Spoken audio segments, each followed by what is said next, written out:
Nature Mantra BP sugar thyroid reversal Nature మంత్రతో సాధ్యం.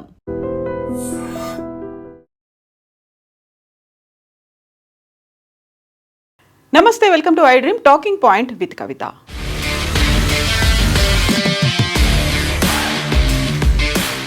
ఇరవై 22 మంది మరణానికి కారణమైనటువంటి బస్ ప్రమాదం జరిగి 24 గంటలైతే గడిచిపోయాయి. ప్రమాదం అనగానే అనుకోకుండా జరిగేది, మనకు తెలియకుండానే జరిగేది, ఎప్పుడు ఎలా జరుగుతుందో తెలియకుండా జరిగేదాన్నే ప్రమాదం అంటాం. బట్ ఈ ప్రమాదం వెనకాల 5 ఖచ్చితమైనటువంటి కారణాలు ఉన్నాయి. ఆ 5 కారణాలు ఏంటి, ఇందులో ఎవరి నిర్లక్ష్యం, నిర్లిప్తత, ఉదాసీనత కనిపిస్తోందో చూద్దాం.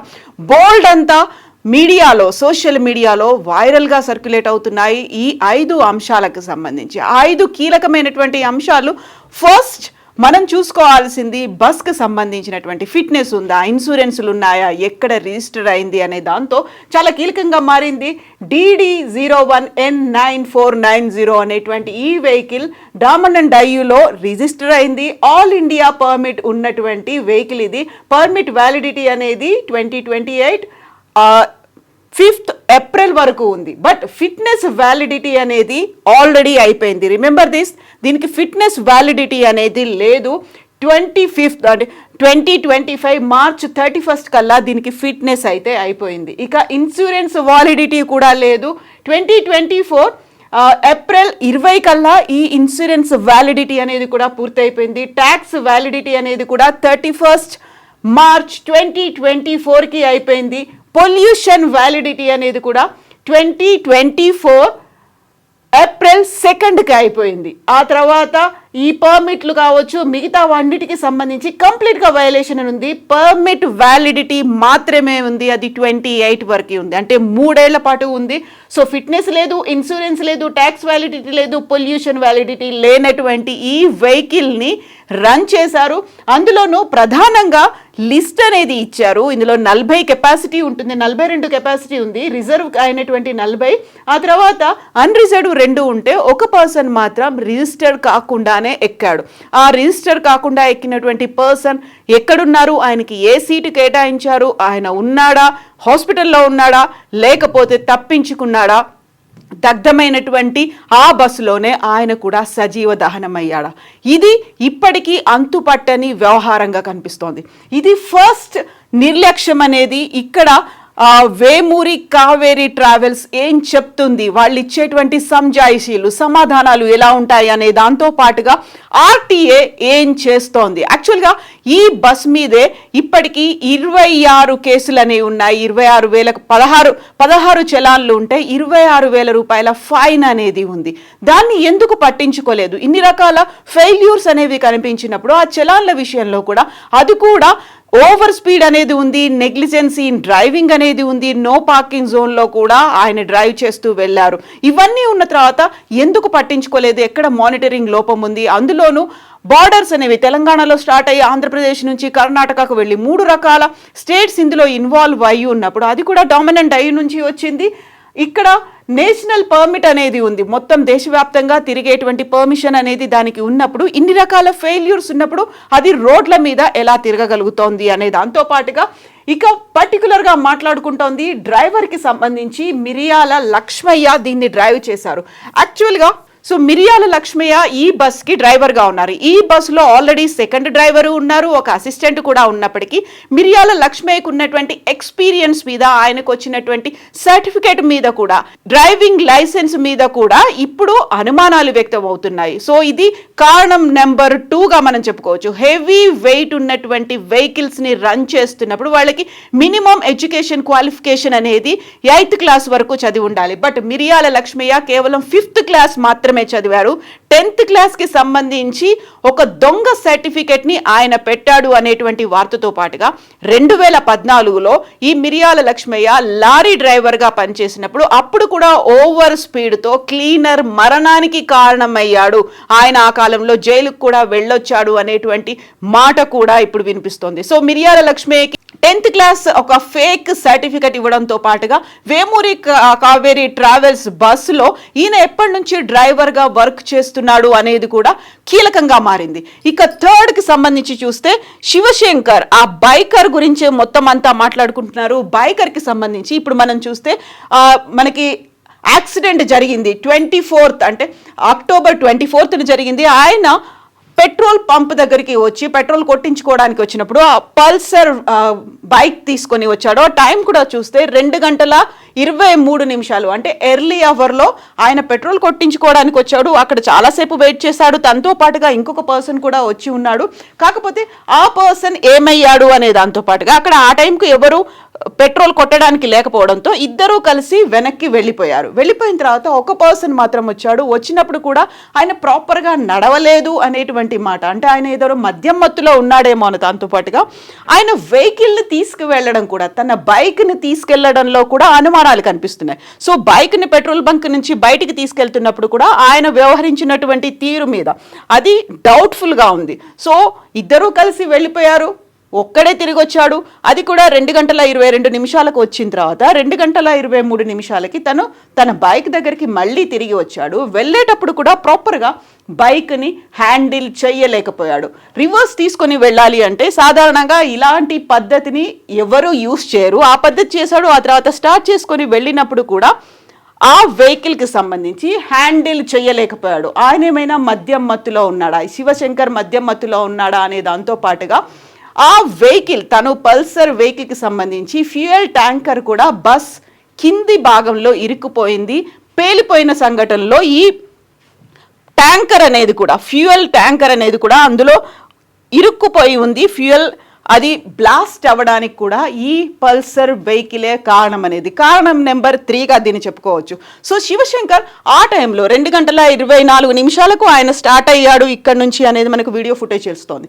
సో ఆ టైంలో అంటే మనకి ఇన్సిడెంట్ జరిగింది 3:30 అన్నప్పుడు ఆ పెట్రోల్ బంక్లో నుంచి అక్కడికి ఇన్సిడెంట్ జరిగినటువంటి చిన్నటేకూరు దగ్గరికి రావడానికి ఎంత సమయం తీసుకున్నాడు? గంట పట్టిందా ఏంటి? 2024కి ఆయన బయలుదేరి వెళ్ళాడు. అది కారణం నెంబర్ 3గా కనిపిస్తోంది. ఇక కారణం నెంబర్ 4 అనేది చూస్తే 234 సరికొత్త మొబైల్స్ అనేవి ఇందులో కనిపిస్తున్నాయి. యూజువల్గా అది ప్యాసింజర్ ట్రావెల్ కోసం ఉపయోగపడినప్పటికీ కార్గో లాగా కూడా ఇక్కడ కేవలం ప్యాసింజర్స్ లగేజ్లు పెట్టాల్సినటువంటి ప్లేస్లో ఇక్కడ నుంచి ఒక ట్రాన్స్పోర్ట్ కోసం బయటి ప్రాంతాలకు వెళ్ళడానికి కార్గో లాగా కూడా ఉపయోగిస్తుంటారు. అందులో 234 న్యూ సెల్ ఫోన్స్ అనేవి ఉన్నాయి. దానిని రియల్మీ కంపెనీకి చెందినటువంటి ఫోన్లని బాక్సుల్లో మంగనాథ్ అనే వ్యాపారి ఆ బస్సులో దాన్ని లోడ్ చేశారు. అక్కడ నుంచి బెంగళూరులో ఉన్నటువంటి ఫ్లిప్కార్ట్కి వెళ్లాల్సి ఉంది. 234 న్యూ మొబైల్స్ అనేవి ఇక్కడ వెహికల్లో పెట్టడం, అదే బస్సులో పెట్టడం, దానివల్ల కూడా అందులో ఉన్నటువంటి బ్యాటరీ పేలిపోవడం, 1 కాదు 2 కాదు 234 న్యూ మొబైల్స్, అందులో ఉన్నటువంటి బ్యాటరీలు పేలిపోవడం కూడా కారణమైంది. యాక్చువల్గా 46 లక్షల రూపాయల విలువైనటువంటి 234 రియల్మీ మొబైల్స్ దీనివల్ల కూడా పేలింది అనేది ఒక 4వ రీజన్గా చెప్పుకోవచ్చు. ఇక 5th రీజన్ అనేది చూస్తే కంప్లీట్గా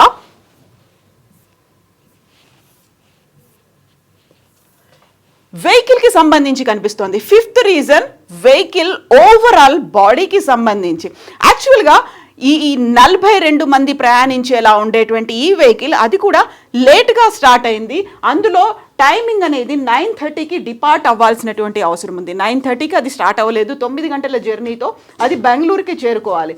బట్ అది వెళ్ళకపోవడం అనేది కూడా చాలా ఈ దారుణం జరగడానికి కారణమైంది. అందులోనూ లేట్గా స్టార్ట్ అయింది, ఓవర్ స్పీడ్తో వెళ్తోంది. At the same time bus బాడీకి సంబంధించి చూస్తే మనం కారణం నెంబర్ 5 కనుక చూసుకున్నట్టయితే బస్ బాడీలో ఎక్కువగా ఐరన్ని ఉపయోగిస్తే బరువు ఎక్కువ ఉంటుంది కాబట్టి ఆ స్పీడ్ని అందుకోలేవు. అందువల్ల అల్యూమినియంతో తయారైనటువంటి బాడీని పెడతారు. ఎట్ ద సేమ్ టైం అక్కడ ఉన్నటువంటి సీట్లలో కూడా ఒక ఫైబర్ కంటెంట్తో పాటుగా స్పాంజ్లు అనేవి ఉండడం వల్ల ఈజీగా అది మంటలు వ్యాప్తి చెందడానికి ఉపయోగపడుతుంది.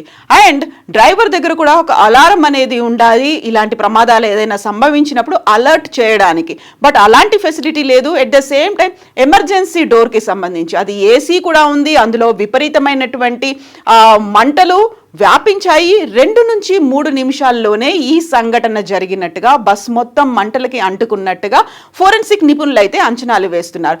సో ఓవర్ స్పీడ్తో వెళ్ళినటువంటి బస్ కింద శివశంకర్ తన బైక్తో వెళ్ళడం వల్ల అది గుద్దుకుంది. వెనకాల నుంచి వచ్చినటువంటి బస్ దాన్ని గుద్దడం వల్ల శివశంకర్ ఎగిరి పడిపోయాడు, అక్కడ చనిపోయాడు. ఆ తర్వాత ఆ వెహికల్ కూడా బస్ బాడీ కిందికి చేరింది. అలా 200 మీటర్ల దూరం ప్రయాణించింది. ఈ ప్రయాణించడంలో ఎగిసినటువంటి నిప్పురవ్వలతో బైక్ ట్యాంకర్ మంటలు అంటుకున్నాయి. ఆ తర్వాత అదే మంటలు బస్కి అంటుకున్నాయి. అలా 200 మీటర్ల దూరం వెళ్ళడం వల్ల విపరీతమైనటువంటి గాలి కూడా తోడవడంతో, అంత స్పీడ్తో వెళ్ళడంతో అంచనా వేయలేని పరిస్థితి. సో ఇమ్మీడియట్గా ఒక పెద్ద శబ్దం కూడా వచ్చింది అనేది. బైక్ ట్యాంకర్ పేలిపోయిందా, లేకపోతే బస్ ట్యాంకర్ పేలిపోయిందా? దీనికి తోడుగా 234 మొబైల్స్కి సంబంధించి వరుసగా బ్యాటరీలు కూడా పేలిపోవడం, వీటన్నిటి నేపథ్యంలోనే బస్కి అంత తీవ్ర స్థాయిలో మంటలు అంటుకున్నాయి. ఈ 5 కారణాల వల్ల, ఇందులోనూ కంప్లీట్గా ఏ ఒక్కరినో బ్లేమ్ చేయడానికి లేదు. అందులో ఈ డ్రైవర్కి సంబంధించి ఉన్నటువంటి ఇష్యూస్. సో మిరియాల లక్ష్మయ్య కంప్లీట్గా ఆయన అన్ఎలిజిబుల్ క్యాండిడేట్. యాక్చువల్గా డ్రైవ్ చేయడానికి తనకు కావలసినటువంటి సరైన లైసెన్స్ లేదు, దానికి క్వాలిఫైడ్ పర్సన్ కూడా కాదు. అదొక ఇష్యూ. అయితే సెకండ్ ఇష్యూ, అందులో ఉన్నటువంటి మెకానిజం అనేది కూడా ప్రాపర్గా లేకపోవడం. థర్డ్ ఇష్యూ, బైకర్ తాగి ఉన్నాడా, ప్రాపర్గా హ్యాండిల్ చేయలేదా, మేనేజ్ చేయలేకపోయాడా. అండ్ ఫోర్త్ వన్ ఏంటంటే 234 వెహికల్స్ ఉండడం. ఫిఫ్త్ వన్, దానికి సంబంధించి బస్ బాడీని బిల్ట్ చేయడంలోనే బయట చూడడానికి చాలా అందంగా ఉంది, చాలా పాష్గా కనిపిస్తోంది, రిచ్ అండ్ లగ్జరీ లుక్ కనిపించినప్పటికీ సేఫ్టీ మెజర్మెంట్స్ అనేవి తీసుకోలేకపోయారు అనేది. అండ్ వీటన్నిటికీ తోడుగా అక్కడున్నటువంటి ఆర్టీఏ కావచ్చు, 3 రాష్ట్రాల్లో ఏం జరుగుతోంది, ఇక్కడ బార్డర్స్ అనేవి మారినప్పుడు జరగాల్సినటువంటి ఇన్వెస్టిగేషన్ కావచ్చు, లేకపోతే వాటికి సంబంధించి తనిఖీ అనేది ఇప్పటిదాకా ఎందుకు జరగలేదు? ఒక మిస్యూజ్ అనేది అయితే జరిగింది. సో 2013లో ఇదే రూట్లో, అందులో అక్టోబర్ నెలలోనే వాల్వో బస్సు ప్రమాదానికి గురైంది, 45 మంది మరణించారు. ఇప్పుడు కూడా ఇప్పటికీ అంతుపట్టని వ్యవహారం. మిగతా ఎంతమంది మిస్ అయిపోయారు? 9 మంది మిస్ అయిపోయారని చెప్పినప్పుడు ఆ 9 మందికి సంబంధించి ఎవరున్నారు? అన్రిజిస్టర్డ్గా ఎక్కినటువంటి ప్యాసింజర్ పరిస్థితి ఏంటి? ఇప్పటికీ తెలియదు. ఫోరెన్సిక్ నిపుణులు అయితే వచ్చారు. అసలు ప్రమాదం ఎలా జరిగింది అని ఐడెంటిఫై చేయడానికి ఫోరెన్సిక్ నిపుణులతో పాటుగా అవశేషాలని ఐడెంటిఫై చేయడానికి కూడా.